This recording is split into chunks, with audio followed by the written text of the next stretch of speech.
Hello and welcome to another A Nerdy Journey podcast episode, the podcast where we talk to filmmakers about their journeys into the entertainment industry.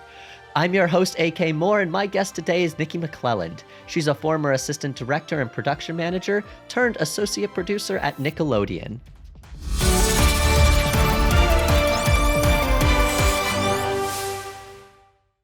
Nikki, thank you so much for joining us today. It's great to have you here.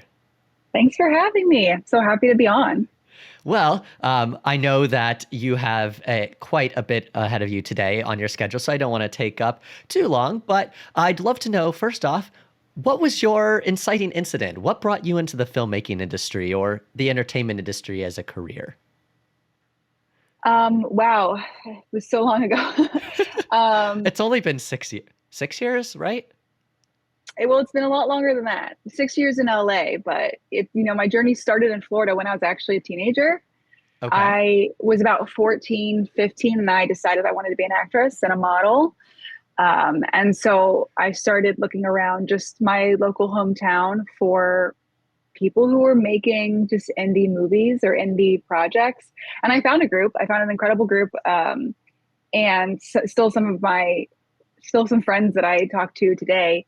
But they just an indie group. They just make movies. A lot of them were very nerdy, based kind of just like making our own stuff on YouTube. And I kind of started going in with them as just an actress.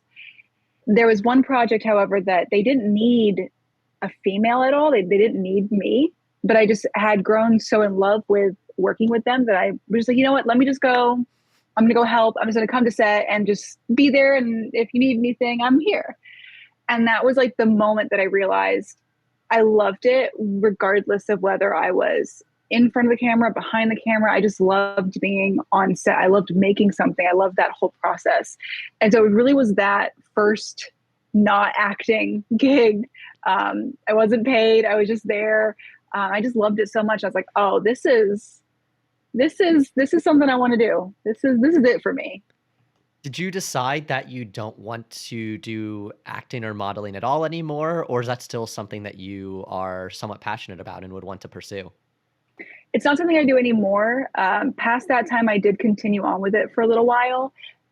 It was probably in my early 20s. I kind of decided that it wasn't really something I was super interested or passionate for anymore. I loved at this point, I had started transitioning into an assistant director position, and I really loved that. I loved that position so much that that's kind of what I wanted to build my career on.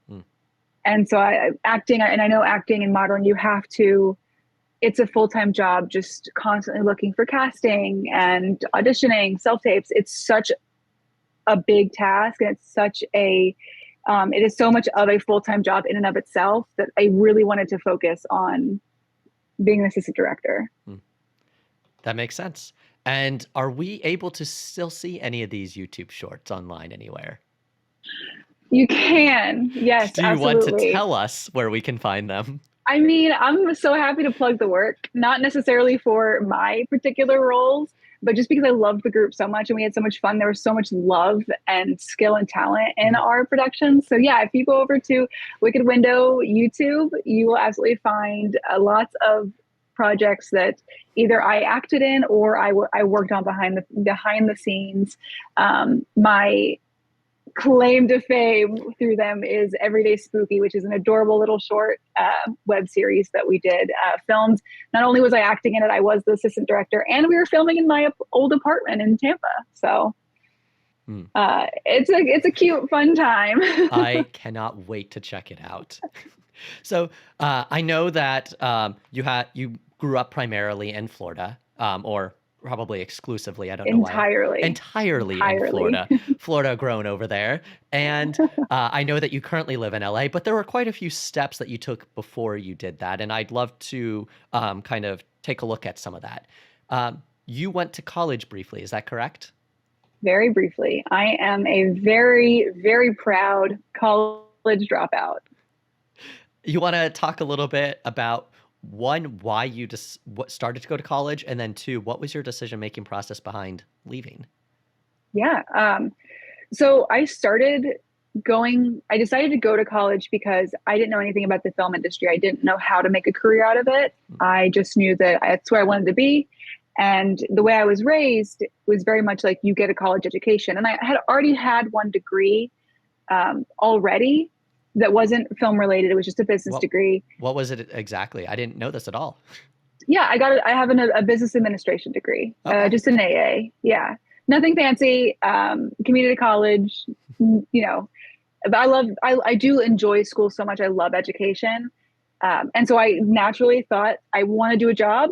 I go to school for it. So I started looking at different film schools around Florida, and that's what led me to UCF. And I moved from Tampa to Orlando, started attending UCF, the film program. That's where I met you. Yep. Well, kind of. Technically not, but also yes. Quick, I guess, background. Nikki and I met through a mutual friend who I met when I was at a film festival. So I think it was the Orlando Film Festival. My film was screening there. One of the people who was at the film festival came up to me afterwards, started talking. They were an assistant director and told me that they'd love to work on one of my next projects. I reached out to them when it was time, and they weren't available, but they gave me Nikki's number. Nikki had already moved on from being at UCF at that time. I was going into my senior year, and that's how Nikki and I connected. And funny enough, the assistant director that introduced us was not a UCF alum. Didn't even go to UCF. He went to Valencia. Which is, I assume, where you went first time? No, I went. Oh. No, I went to UCF. I was just at UCF. Did UCF. My AA is from Hillsborough Community College. Okay. Just like a little Tampa-based community college. But then that's when I moved to Orlando. Yeah. And so you started at UCF then, getting your film degree there. How long did you stay, and what made you leave? I was just there a year. I left because I started to realize that the film program itself wasn't going to give me everything I needed to be successful in the film industry. Now, that may be just because it was in Florida and not in a big, film hub such as Atlanta or LA or New York. But I just realized that I was just getting myself into more and more student debt to learn skills that I could learn by doing them and getting paid for them. And that's when I kind of made the decision that I wanted to leave and just leave Florida and go to a film hub and just start working. As terrifying as that sounded to my, tiny early 20s brain, that sounded terrifying. But that's why I decided to leave and drop out. And you just mentioned 3 different film hubs. Why did you land on LA? I actually was almost 100% set to go to Atlanta because I assumed that would be a starting point, a jumping off point. You go to Atlanta, you get a little bit of experience, and then when you're comfortable, you go to one of the other bigger hubs. I ultimately decided on LA because of my now husband, current boyfriend, or boyfriend at the time, who's now my husband. I cannot wait for him to hear this episode and hear you mess that up. You've been married for over a year now, haven't you? Almost 2 years. There you go. Yeah. So my boyfriend then, current husband, we had gotten together, I think shortly after I'd left UCF already. And no, actually we met, I'm sorry, you may have to trim this down a little bit. So we met while I was still attending UCF. I was working a day job while going to school, and that's when I met him. Not very long after, I ended up dropping out. And after a few years of kind of just in limbo, just trying to make ends meet, figuring out what the next move was going to be. But, what am I going to go to Atlanta? Am I going to do it here? What's going to happen? We made the decision that neither of us really liked being in Florida. We wanted to leave, and my husband's a musician. Shocking. No, you guys didn't want to. I know. As a former Floridian myself, I commend the decision to move away. But I'm sorry. Continue. No, yeah, it's all good. My husband's a musician, and this was the best place for him as well. So we made the decision to just go for LA. And I have to say that was the correct move. Hmm. I've learned so much. Do you feel like it was better going straight to one of the bigger cities than going to Atlanta, where it might be a little bit cheaper to live, or where there might be more? I guess there's a lot of production work that happens in Atlanta, but I guess the type of jobs that you can get in both states are a little different. I so the way that I understand it, obviously I've only ever been in the LA Film Hub. These hubs are very separated. They're not the same. So if I had gone to Atlanta and started there for a few years and then eventually moved to LA, Hmm. I would essentially be starting from scratch because I don't have any network in LA. All of my experience comes from other productions and other production styles, and it just would not have been helpful. I initially thought it would be a stepping stone when I actually believe now it would have been a hindrance. So I'm so happy I went to LA, went straight into deep sea and just really got into it on the ground floor and built all of my knowledge and my experiences here because I knew ultimately this is where I wanted to be. Hmm. So it just made sense to come straight here. It was incredibly terrifying. Don't get me wrong. I was petrified because it is the place for film. And I did not know if I was going to do well. I had no real experience. I really didn't understand the industry. I came from an indie background where things Nobody aren't does. done the same way. Nobody understands the industry. Exactly. Yeah. Until you get into it, you have no way of knowing. So it was incredibly scary, but ultimately I made the best decision Hmm. in my for myself and for my future. Yeah. And I'm glad you brought that up for a few different reasons. One is the reframing of it's not the best decision for everybody. We all Mhm. have different things that are going to work for us. I personally love LA and love working out here and love the people who I've met. I know other people who work in Atlanta and love it and are extremely happy there. And I know people in New York who love it and are extremely happy there. And that one person might not be happy in another. My friends who work in Atlanta probably would hate it out here, and I know I probably wouldn't like living in Atlanta. And it just goes down. Absolutely. It's more than just, is that where you want to work? I mean, it's more than just, is the work there? It's, do you like living there? Are there the other things outside of the industry that you want to do?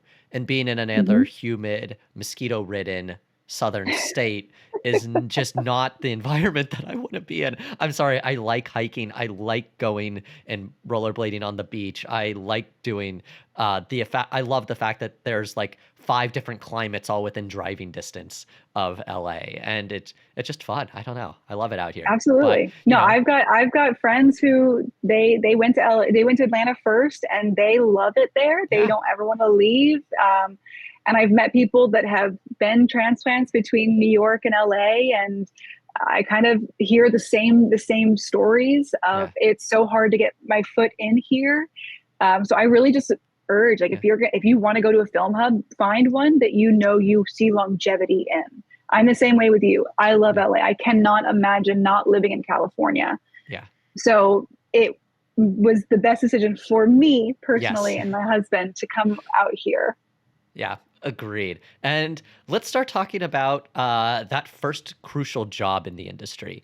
How did you land your first job or series of jobs out here? Because that's the scary part. You move out here without any connection. You're just like, how do I do this? And I think you and I Yeah. took a few similar routes. We both did background work for a small period of time at Central Casting, but go ahead, pick it up. Yeah. There were really two main avenues that I went to find work, and they both were lucrative in terms of being those first steps. One, you mentioned the first one was background work. I wasn't interested in being an actress anymore. And that was kind of helpful. So when I went through and I did the central casting process and went through and got one of those booking services that kind of books for you. Hmm. Now, I did this as my day job because I was out here, I needed money, and I needed to work in the industry. So I used background as that stepping stone.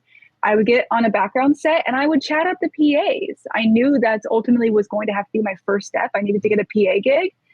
So I talked to the PAs and I got really, close with them. And if it came up, if I felt it was appropriate, if I had the opportunity, I would say like, hey, I'm actually, trying to be a PA like you, if you have any advice or if you know of anything, let me know.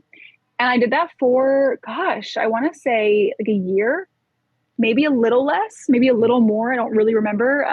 My sense of time is obliterated since I moved to LA. And Um, since COVID.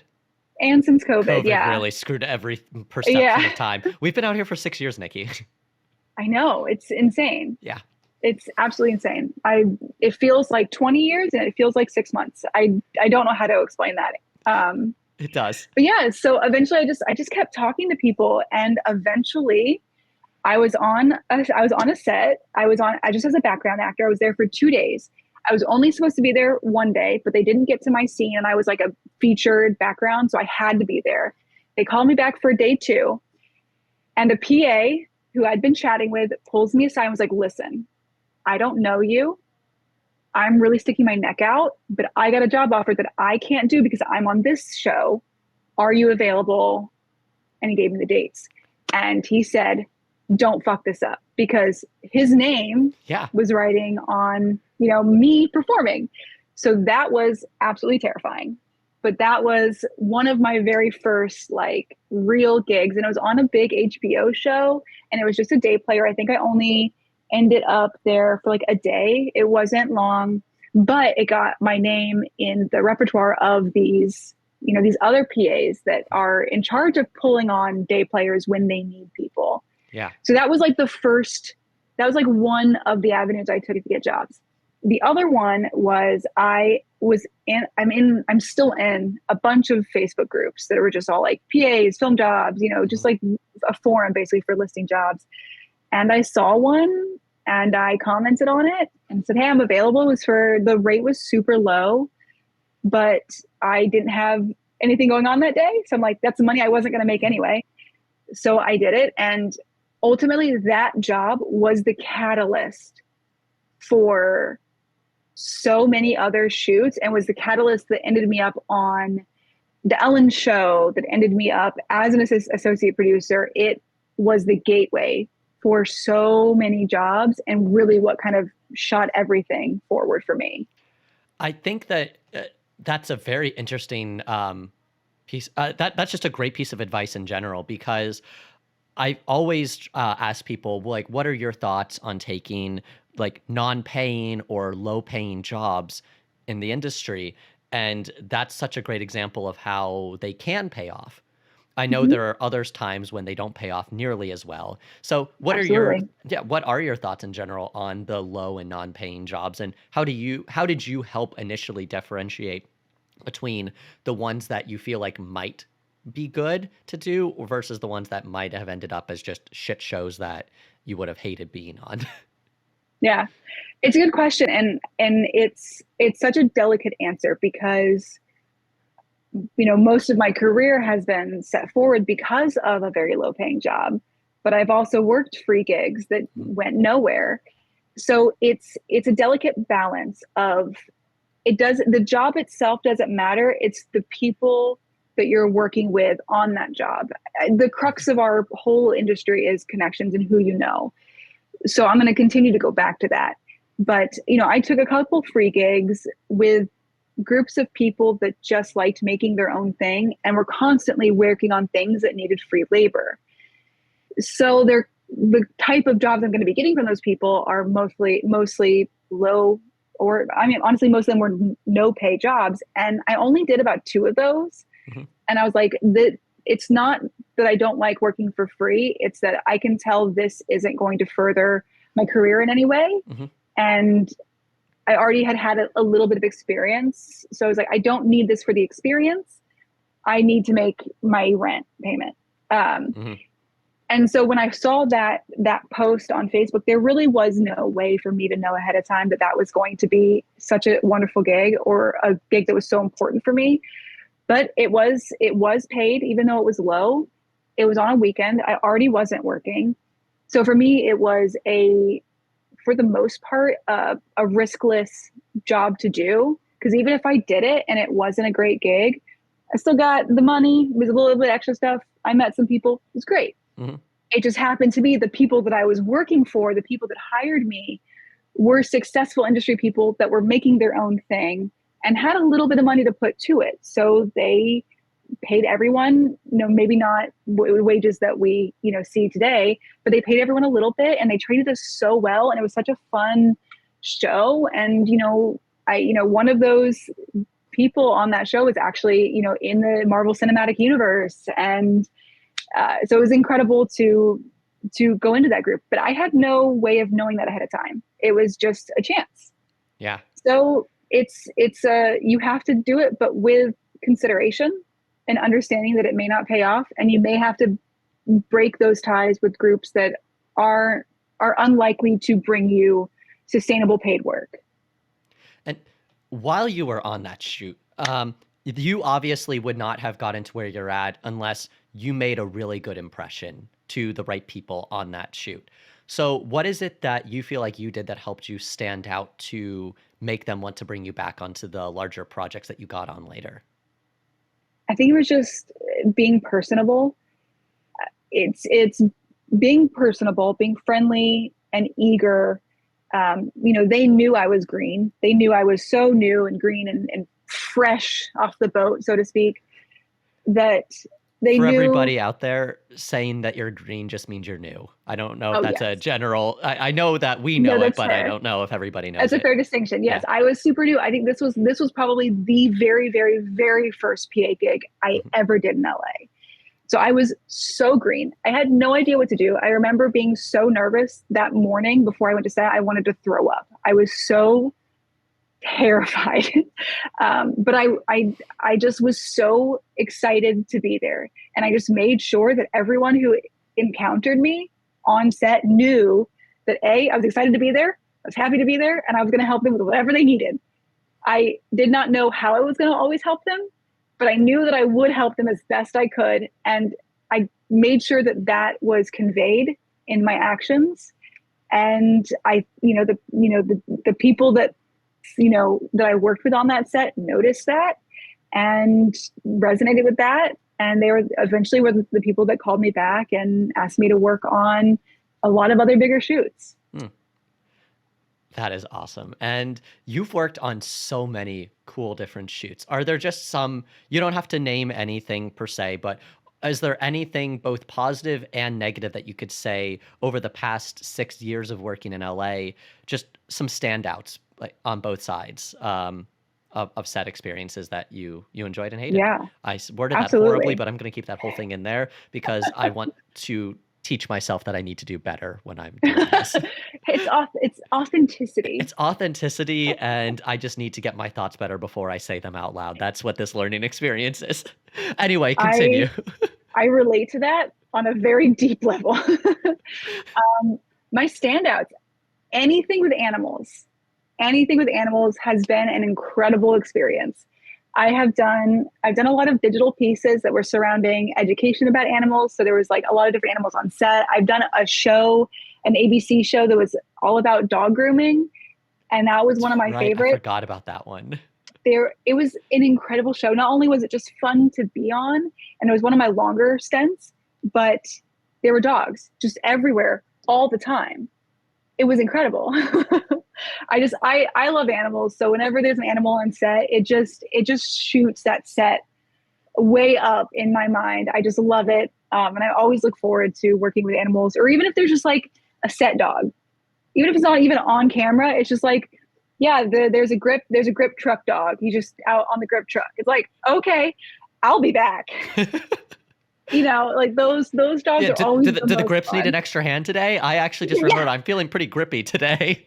I can be a G&E swing. Come on, let's go.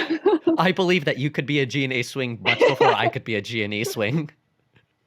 Don't ask me to hold up any crazy lights, but you need someone to watch your grip dog? I'm your girl. Awesome. You hear that now, folks. So yeah, those are my standouts. Honestly, I have worked more amazing sets than I have worked bad sets. And I think a lot of that is just my attitude towards going to set in general. It is very easy to become very jaded in this industry because there's a lot, We're not always treated the best. There's a lot of things that go on. You're working with so many people that you've usually never worked with before. So there's all sorts of personalities. So it's it's very common for there to be weird things that happen on set, or things that make you angry, or things that just don't work right. And that's just part of being on set and working around them. I try to go in with the understanding that I try to give it a bunch of grace.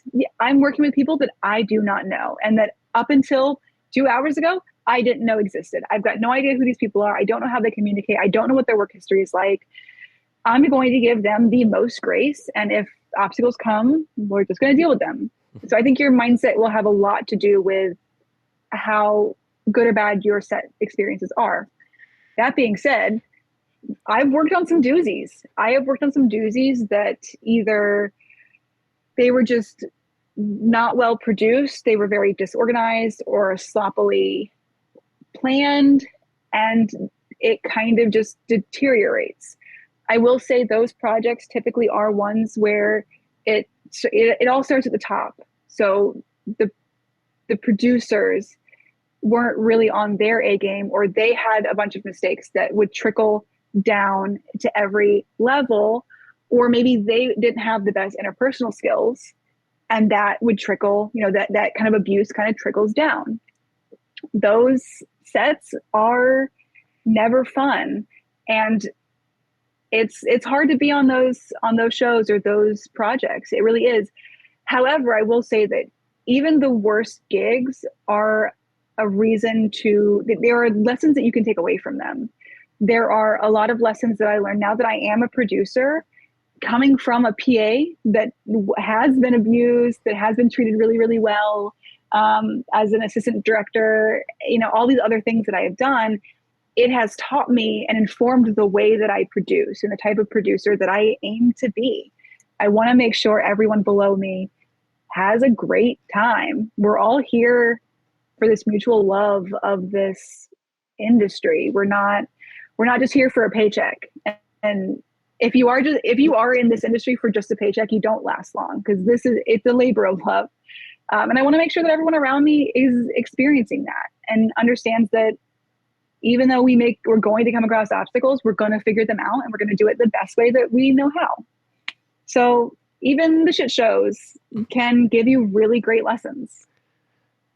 I think that's an incredibly healthy mindset to have going into this. And that was, I know, something that somebody mentioned to me on one of my first gigs, is they came up and said, "You're smiling a lot." I said, "I'm working on set." I love it. Eventually on this channel, I will probably share a video of myself and Rolly trying to remove 2 trash cans in the morning. I know you've this seen this video. I've seen this video. It's amazing. It's incredible. Those trash cans always get stuck. And we were setting up in this was like 2 or 3 years ago now. And Rolly and I have also, just like you, started to climb up the ladder, but it's a video I always go back to. And, just because I currently, post-produce at the moment doesn't mean I wouldn't go back and PA if somebody called me to PA. Like, I genuinely love working on set and doing this. So, if I get to work on a set or be part of this industry, I will do it, regardless of what the job is. And sometimes that means Absolutely. getting your ass dragged along the floor with a trash can as you try to unstick 2. But at least it rewarded you with a wonderful video to laugh at later. Oh my God, is that video fantastic? I will be so sad if we ever lose it. Oh my gosh. Yeah, there was one set before I moved to LA. I was still in Florida, but I was on a set, and it was not a good time. I'm not going to get into specifics, but it was not a good time. But I had a very surreal moment where I just stopped, and I'm in the woods, and I just stopped for a moment. I took a very deep breath, and I was like, regardless of all the experiences happening around me, I am being paid right now to make a movie. When I tell you that changed my day, the elation that it gave me was truly incredible. So I urge everyone who's getting started to attempt to have that mindset as well. You're going to have shit shows. You're going to be on bad shows. It's not always the production's fault. It's not always your fault. Sometimes it is your fault. Sometimes it is production's fault. Just be happy that you're getting paid to do that, and find the lesson that you can in that. Maybe it's how to avoid shows like that in the future, or how to, maybe there are people on that project that you've now decided they're not your people, they're not for you to work with. That's a lesson. That's huge. And a lot of it's stuff you just have to figure out on your own. Absolutely. And I want to step back for a second from the film and everything, and go to something that you and I both mentioned, which is we both love living in LA, and we both love just everything outside of the industry as well. What are some things that you do kind of outside of the film industry that you feel like help you professionally, or help you stay motivated, help you stay healthy, that, either are just completely separate or can tangentially help you in your career? I mean, you mentioned one of them earlier, hiking, love hiking. Really, it's, the film industry is there's so many aspects of it that are important in yourself, that interpersonal skills are really, really important. So I try to spend a lot of time being social if I can. I tend to be very introverted and very shy. So it is difficult, but it is something that I have to, force myself to be social, maybe meet some people, oh, there's this person from set that wants to grab coffee. I don't really know them. That's scary. I should probably do it anyway. So things like that, anything to keep me healthy, because set work is insane on your body. So, eating decently healthy, working out. I say decently healthy because crafty table LA, all day. LA food is so good. The food here is insane. So when I say relatively healthy, let's be honest, I'm eating out way more than I should. And I'm not upset about it. Another thing that I do that I honestly just made this connection, but I think it does help me, is I play D&D. Not only does that help just with stress relief and just fun and enjoyment, but I love the fact that it's a different storytelling medium.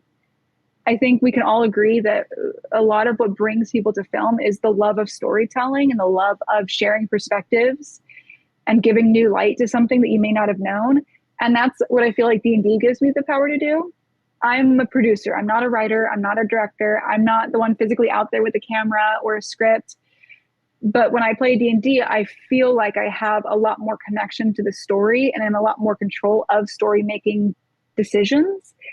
And that gives me, I think, more insight into just creativity, the creative process of people who write, of people who physically are making the thing.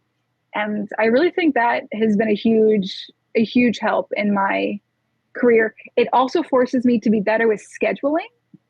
I was just having this conversation with someone last night. Film people are flighty. We are so flighty because our schedule is so erratic. We work such long hours that the day we have something planned, we might be too exhausted. So we tend to cancel plans a lot. We tend to not show up to things because we're really busy and our schedules are all over the place. And I avoided doing things that were routine, such as joining a D&D group, because I was like, I can never, I can't just say there's going to be one day every week that I'm available. And so I just never did it. But now that I have that group, it forces me to, obviously we don't meet every single week. Things do come up. I'm not the only one in the film industry, but it does force me to pull myself out of that fatigue, maybe a little bit, to get myself out, go to D&D, tell the story. And I always feel so much better afterward. So highly recommend D&D. That is an awesome plug for the Wizards of the Coast right there. You're welcome. Yeah. Follow me. Hey, you never know. We work in LA. Things happen. It's true. I feel like I was just starting to do the meme template. We work in LA. I'm so sorry. you know. Okay. I know the one. You know the template. I'm still seeing it. I didn't think it would have this much staying power. But you know what? I'm not mad because they're kind of funny every time I see them. They really are. Okay. So I think you've actually almost convinced me to finally start doing D&D. I haven't been avoiding it because I don't think I would enjoy it per se.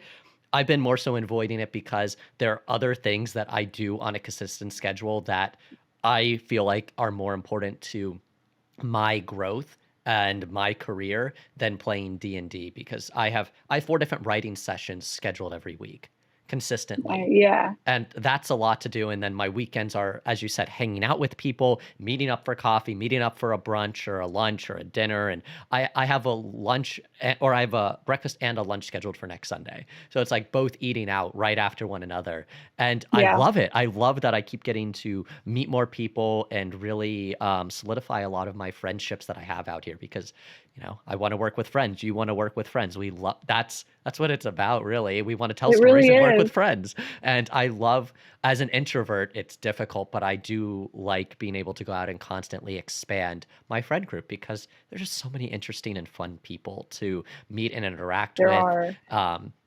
And I just don't know that I could consistently have a long running campaign like D&D in my Mhm. schedule, because it's not one of those things that you can just do. If it was something that I could go and do one day a month, okay, maybe I could do that. But if it's something that requires, oh, we're doing this campaign over 9 months and I need to be available for all of these, I just don't know that I can 100% commit to that. And I don't like committing to stuff that I can't commit to. That was honestly my fear for a long time. And let me tell you, my D&D group, we have gone more than a couple of months without playing. We have a long running campaign, but we just Mm, we meet when we can meet, when we're all available. So it does not have to be as stringent as some people may think. yeah. Okay, checkmate, Nikki. You convinced me. And I think that goes for just not just D&D, but anything else that you want, that you think would help or that would be good for you, Mhm. but you're just like, oh, I can't commit. Is it something that you can do just kind of periodically? Give it a shot. Don't be so afraid of it. This is coming from someone who is chronically afraid of trying things. So I'm telling you not to. I'm telling myself not to. Good. And what would you say, looking at everything that you know now, what are some of your overarching recommendations? I know for somebody who's trying to break into the film industry. I know you've mentioned a bunch of little things throughout this entire episode so far, but yeah, if you had to narrow it down to just a few, what are the Yeah. things that you say would be helpful to a newbie, to somebody who's green? I've got two pieces of advice that I typically give people who are green. The first is that your path can look however you want or need it to look. I had so many different people tell me that the way I was trying to go about things was wrong or wasn't the right way. I was assistant director who never wanted to direct. I wanted to eventually produce. And I was told so many times, like, oh, that's not how that works. Like you can't be an assistant director and then go produce. Like you have to be a director. Or, What? I've never you're heard doing that this. once. I've heard that so many times. Or, I want to do this, but I also want to do that. And I want to try this. It's like everybody's path is different, and you're going to end up where you're going to end up based on your work and what you put into it. So don't stress about how other people got to where they're going. Just focus on how you want to get to where you're going, and don't let someone else tell you that your path is wrong or it's not valid, because it probably is. So just keep that in mind.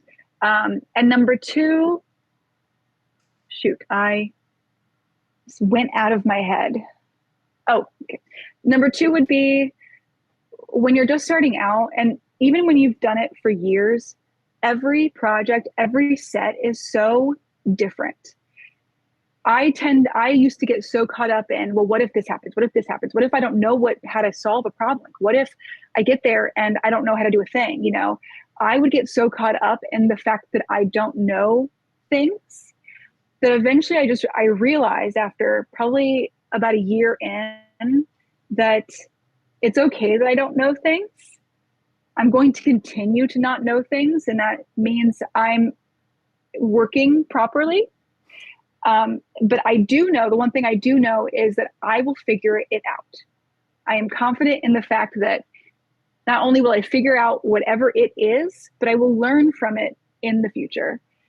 So don't get so caught up in well, what if this happens? Or what if I don't know how to solve a problem? You'll figure it out. You're on a set with lots of people. You'll have someone to talk to. You have someone to ask. You will figure it out. And it's okay that you don't know. You're going to figure it out. I love that advice so much. And you're somebody who more more quickly than a lot of other people I know, was able to make the transition from background, which a lot of us started out doing. I know so many people, and I got It's a the great way advice. to make money. It's a good way to make money. It's a good way to get on set and just see what things are like, because you go to film school, you learn how to PA a little bit, and you learn the set roles. But until you're on a set in LA or New York or Atlanta, which, as we've said, are all different, Hmm. you're not going to know what to kind of expect. You're not going to know some of the lingo. You're never going to know, just how it runs. So getting to, in a zero stakes, literally zero stakes way, get paid, fed, and observe everything that's happening on a set. There's no better way to do it than background work. Um, There, exactly. and Absolutely. yeah, like you said, you can meet a lot of really helpful people that way too. You can talk to the PAs, you can talk to the ADs, you can bring up that you want to do it, and they might take you up on that at some point. You just have to be persistent Absolutely. and have the right attitude, as you mentioned earlier. And I think I lost my train of thought of where I wanted to go with this statement. But my point is, you were going up the industry so quickly, starting with background, jumping to PA, then jumping to AD and PM, depending on the project that you were on. And now as an associate producer at Nickelodeon, within 6 years. That's incredible. How, Thank you. you said it's a lot of it's your personality. You said a lot of it's your tenacity and your willingness to go out and just find the jobs wherever they are and meet those people. Is there any other tricks that you feel like might have helped you scale the ladder quicker than other people who we might know? I'm so happy that you said that, because to me, going back to all of our paths are different. I feel like I took forever. I feel like it took so long. I still don't feel like I'm truly there yet. None of us are. Um, yeah, I don't think you ever get there. Nope. There is no And maybe there. there is no there. There's only forward. Yep. um, it really comes down to personality. This industry is all about who you know, and it's about making impressions. It's about people liking you enough to hire you for the next gig, and making friends. Like it's so important. I always say it's 70% your personality, 30% what you know. People are much more likely to bring you on if you know nothing but you're incredible to work with, than they are if you know everything and are a shithead. It's just, that's, you can train skills, you can't train personality, Hmm. or not the same way. So just being happy to be there and being super willing to work and do whatever needs to get done, but also being very open and humble and ready to learn and to critique yourself. I would often ask people after I PA'd for them, like, hey, where are my weaknesses? I was ready to get feedback. Tell me what I'm doing wrong so I can get better. And just regularly checking in. Am I doing enough? Am I good at this job? Is there anything I can be doing right now? Just constantly trying to work super hard so that there isn't an eye on set that doesn't know that I'm working very hard. And then just being so nice, just being so happy to be there. I can't say that enough. You're not going to gel with everyone. Some people don't want you to be super happy. And you're like, there's some people that I'm too much for, and that's okay. But just genuinely be happy to be there and make sure people know that you're happy to be there. As well said as anybody could have done. Thank you. Looking back, is there anything that you wish you had done differently? I know you said you feel like you hadn't Yeah. gotten there quickly enough, even though I feel like 6 years is an incredible turnaround time. I know people who have been PAing for 10 years. So, and it's insane. Fair. So yeah, what do you wish you had done differently then? I think I wish I would have stopped being so afraid. I think there were probably lots of opportunities that I didn't take. I didn't text that person, or I saw an ad or a post or something about this job. I didn't think I could do it, so I just didn't. Or I would hold off on making connections because I was afraid. And don't get me wrong, I still face a lot of these fears. They just look a little bit different now.